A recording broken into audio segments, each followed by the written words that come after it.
Teško je riječima opisati ono što se uživo moglo doživjeti na Ulcinskoj plaži danas, gdje je više od 50 legendi fudbala bivše Jugoslavije prisustvovalo okupljanju o kojem će se dugo pričati. Toliko poznatih sportskih legendi, jedan mali grad kao što je Ulcinj zasigurno dugo neće okupiti. Posmatrali su Ulcinjani Ivana Gudelja, Mehmeda Baždarevića, Miodraga Kustudića, Faruka Hadžibegića, Miodraga Živaljevića, Stanislava Karasija, Dževada Prekazija i mnoge druge legende Splitskog Hajduka, Želja, Sarajeva, Partizana, Crvene zvezde i mnogih drugih šampionskih klubova bivše Jugoslavije. Svi oni okupili su se kako bi uživali u druženju koje je inicirao Ulcinjanin Pavle Pevđonović, ali se od jedne promocije knjige i filma stvorio fudbalski spektakl o kom će se pričati.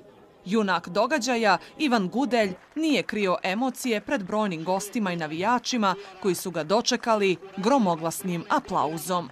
Sudija na kraju nije dozvolila da u 28. godini prođe i pređe i proslavi se na najvećoj sceni, ali zaista čovjek koji je ovdje na neki način i najzaslužniji. Dobrodošli. Toliko događaja je u zadnjih mom drugom dijelu životne priče koje ne bi puno govorio.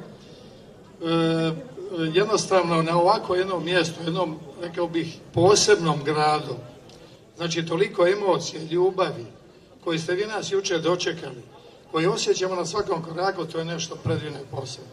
Hvala ti, Pavle, ja bih rekao, Pavle Pevđonović, čovjek, da nagradite jednim velikim pljeskom još.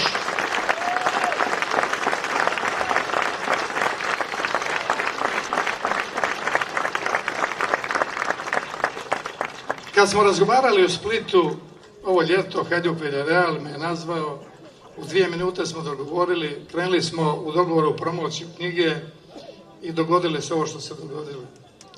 Znači, toliko sila, energija, toliko ljubavi, znači uloženo u par mjeseci da bi se ovo dogodilo.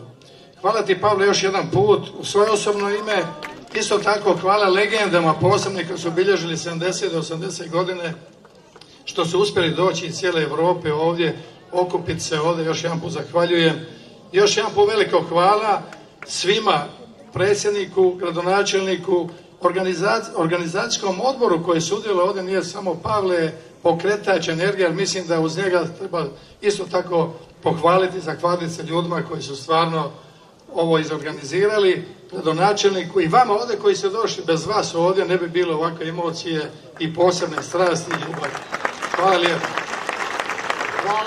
Grad Ulcinj ispunio je očekivanja i mnogo više od toga. Pavle Pevđonović, koji je uspio da pokrene lavinu ljudi koji će doći u Ulcinj, a koji su se već sedmicama iščekivali, za televiziju Teuta otkrio je da je sve išlo po planu na radost svih. Zaista ovaj fantastični spektakl, vi ste bili, možemo da kažemo, jedna od centralnih figura i ovog okupljanja i ovog danas.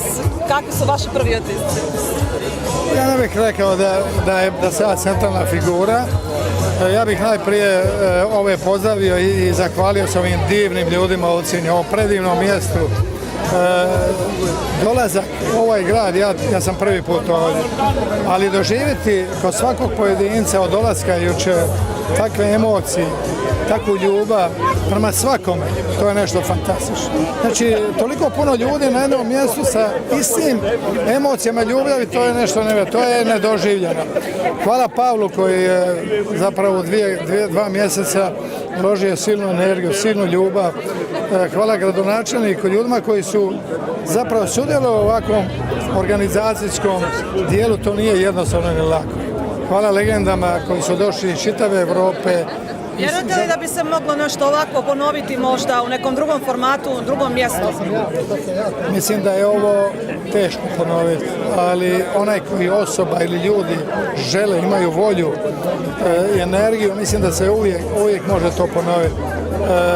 Najteže je prvi put. Neko ko ima, ovo je stvar vizionarstva. U dogovoru mene i Pavleta za promociju knjige, on je došao na ideju i predložio da napravimo ovo. Znači, to je bilo možda nemoguća misija u smislu da te sve ljude koji imaju svoje obaveze, koji rade, da ih dovesu ovdje na jedno mjesto. To je nevjerojatno. Ja bih poslao ovako. Ovo okupljanje ima 2 poruke. Prvo, sportaši su ambasadori i građani svijeta.